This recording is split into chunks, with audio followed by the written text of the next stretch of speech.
வீரர் என்ற அன்போடு அழைக்கப்படும் பெருந்தலைவர் காமராஜர் 1903ஆம் ஆண்டு ஜூலை 15ஆம் தேதி விருதுநகரில் பிறந்தார். இவரது தந்தை குமாரசாமி, தாயார் சிவகாமி அம்மாள் ஆவார். தன்னுடைய இளமை பருவத்தில் காங்கிரஸ் இயக்கத்தில் இணைந்தவர்.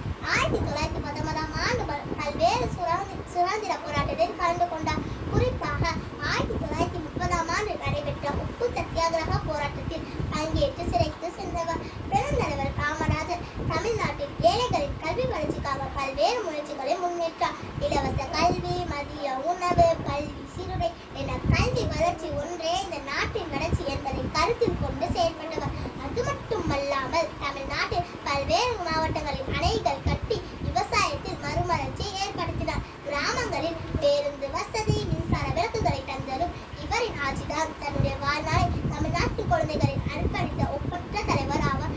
பெருந்தலைவர் காமராஜர் பிறந்த தினத்தை நாம் கல்வி வளர்ச்சி நாளாக கொண்டாடுகிறோம். நன்றி.